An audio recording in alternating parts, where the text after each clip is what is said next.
Tout de suite, on parle musique avec Olivia Auclair.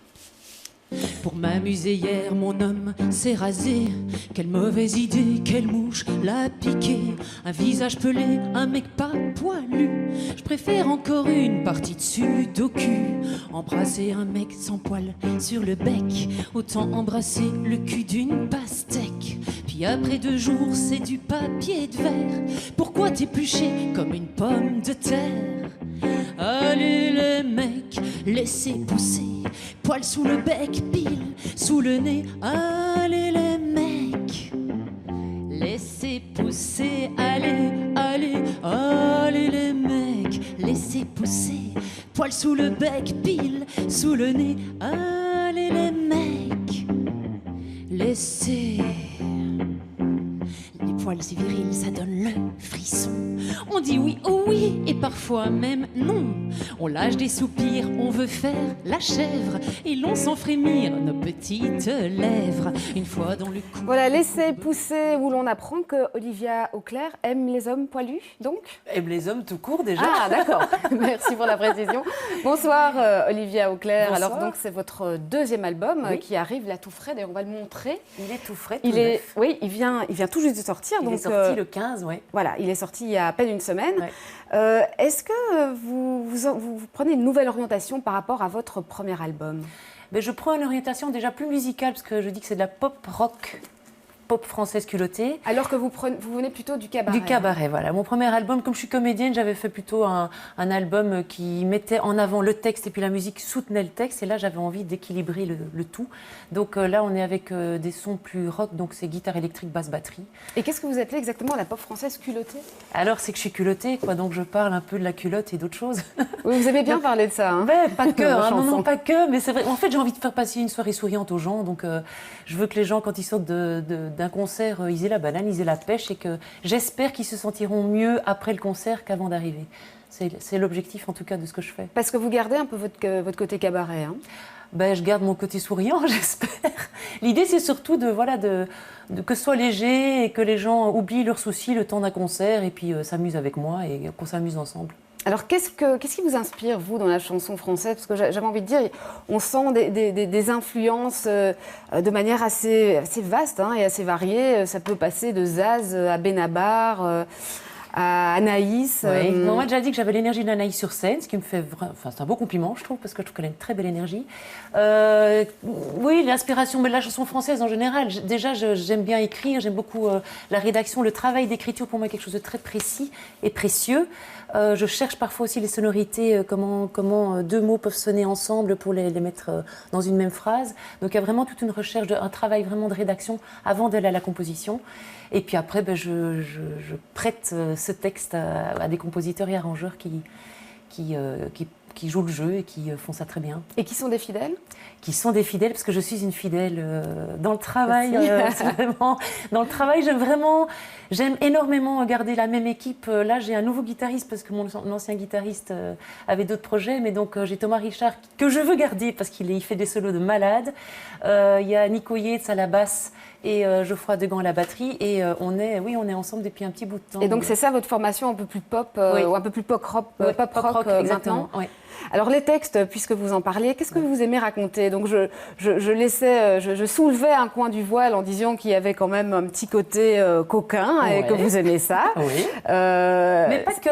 Mais pas que. Alors qu'est-ce que vous aimez raconter? Voilà, je ne cherche pas à raconter quelque chose en particulier quand je me mets devant ma feuille blanche. C'est plutôt, je laisse venir l'inspiration. Ou parfois j'ai une idée comme ça, je suis en voiture, je me dis par exemple les poils. Je sais que j'ai énormément aimé un texte de Guy de Maupassant qui s'appelle La moustache. Et je me suis dit, tiens, la moustache, les poils sous le nez, ça peut être marrant de faire un texte là-dessus et de le retravailler. Donc j'ai modernisé d'une certaine façon ce texte-là. Pas ce soir chérie, c'est un texte de Balzac aussi, La migraine. Ah oui, donc que vous j'ai êtes quand travaillé. même très intéressé par les classiques. Hein. J'aime beaucoup les classiques, Enfin, les classiques mais vous pourtant on inspirent. dirait pas.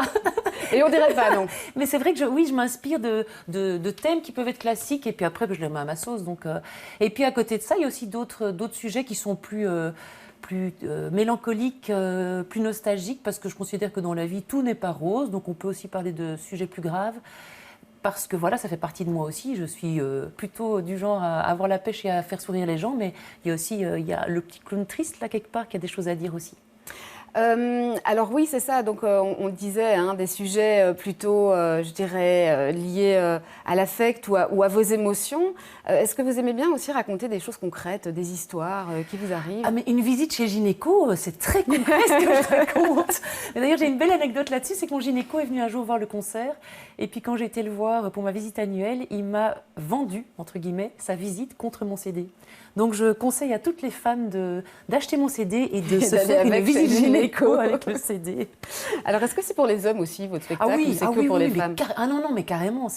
Je pense que ça parle même plus aux hommes qu'aux femmes. Les femmes font des petits coups de coude dans certaines phrases, mais non, dire aux hommes, laissez pousser vos poils, c'est plutôt, ça s'adresse aux hommes. Ou alors ça s'adresse aux femmes, mais j'y ai pas pensé. Ouais, sans doute les deux. Est-ce qu'ils le prennent bien, ça, les hommes? Ah oui, mais en fait, je titille sans faire mal. Je veux pas du tout, il n'y a rien de méchant, c'est vraiment juste, c'est un petit délire et puis on s'éclate ensemble. Le public, est-ce que c'est important là? Vous avez fait quelques concerts, vous en avez fait un à Bruxelles. Ouais. Il y en aura d'autres d'ailleurs, hein, on renverra vers votre site en fin d'émission. Ouais. C'est important ça, la rencontre avec le public? Ah, c'est plus qu'important. Pour moi, la scène, c'est essentiel. Avant tout, c'est la scène, c'est les rencontres, la rencontre avec les gens, la rencontre avec les musiciens et avec les gens. Et pour moi, tout part de la scène, vraiment.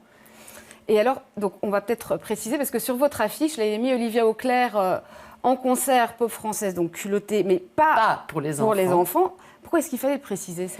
Mais il fallait préciser parce que j'ai un autre projet jeune public à côté et je ne voulais pas qu'il y ait un amalgame qui se fasse. C'est-à-dire que des parents qui viennent avec leurs enfants pour un spectacle jeune public, s'ils viennent voir Olivia Auclair, ils vont être un peu déçus. Ça parle parfois un peu sous la ceinture, par exemple. Donc, amener des enfants de 6-8 ans qui viennent plutôt voir Les Bablutes, qui est notre projet jeune public, ça s'adresse plus à eux. Donc, c'est pour vraiment pas mélanger. Olivia Auclair, c'est pas pour les enfants, Les Bablutes, c'est pour les enfants. Ça. Mais donc, vous avez un petit peu la double carrière, comme c'est un peu pour enfants et pour adultes, un peu comme Anne Sylvestre aussi avait ça. Oui, tout à fait. Et est-ce que ça fait partie justement, Anne Sylvestre, de vos inspirations? Alors j'ai écouté certains morceaux d'elle qui me font bien sourire. Vous l'écoutiez quand vous étiez petite? Oui, j'ai écouté, oui, bien sûr. Oui, il y a pas mal de textes qui me reparlent, mais je crois que c'est inconsciemment. Dans l'écriture, après, il y a les influences, on ne sait pas d'où elles viennent, et puis tout s'imbrique les unes dans les autres. Enfin, on mélange tous les auteurs qui nous ont influencés, auteurs ou compositeurs. Est-ce que le théâtre aussi vous apporte beaucoup? Parce qu'à la base, vous êtes comédienne. Oui, hein? Oui. Le théâtre, oui, je crois que le travail scénique que j'ai eu en théâtre me permet d'être déjà à l'aise sur scène, je pense. Et puis moi, ce que j'adore, c'est regarder les gens dans les yeux, aller les chercher pendant les concerts. Donc je pense qu'il y a de ça, il y a le travail de comédienne qui fait que je peux vraiment m'adresser aux gens sans avoir trop le trac et essayer de les mettre à l'aise, surtout. Parce que je veux surtout pas... Je déteste quand je suis dans le public que quelqu'un vienne me chercher si je le sens pas. Donc si je sens que la personne n'est pas prête à ça, je respecte parce que j'ai pas du tout envie d'être agressive. Et qu'est-ce qui a fait le passage entre les deux, entre la comédie et la chanson? Un bel accident. En fait, j'ai suivi des cours de chant par hasard en tant que comédienne pour avoir une corde de plus à mon arc. Mon prof de chant m'a demandé que j'amène des textes. J'ai amené des textes, il a mis ça en musique, on a fait le premier album. Donc c'est vraiment un hasard énorme. Et puis au moment où l'album est sorti, je me suis retrouvée quelques mois plus tard à Stafford, dans le village de Francis Cabrel, où là j'ai rencontré d'autres auteurs, compositeurs, interprètes, qui d'ailleurs certains ont écrit des textes qui sont sur cet album-ci. Donc, et puis vous avez une fameuse rencontre avec Francis Cabrel. Magnifique. Aussi. Ah oui, on a fait une expérience jeune public. On est parti pendant 2 ans et demi, je crois, en tournée. Il était avec nous sur scène sur certaines dates. C'était fabuleux. On a enregistré chez lui l'album. Enfin, une aventure incroyable. Et qui continue encore cette aventure-là? Cette aventure-là est finie pour l'instant, mais ça m'a permis, moi, de créer justement le jeune public après le duo Les Bablutes. Avec Nico Yates qui m'a proposé que je fasse les textes et la musique et puis on est à 2 sur scène et on s'éclate avec les gamins. Et donc, mais entre ces deux mondes-là, les enfants, les adultes, il n'y a vraiment aucun lien. Donc vous êtes, aucun lien, si ce n'est que c'est moi. C'est vous, mais sinon c'est 2 univers complètement différents pour vous. Ah oui, ce que je dis aux enfants, je ne dis pas la même chose. Ça, vous voulez rassurer les parents là? Ah oui, mais je ne veux pas rassurer les parents, je me rassure moi-même aussi. Non, c'est-à-dire que je veux bien faire comprendre que Olivia Auclair, c'est pour les grands, les Bablutes, c'est pour les petits. Mais pour les petits, on a plusieurs projets. On a un projet de 3-7 ans, on a un projet de 6-10 ans. Donc voilà.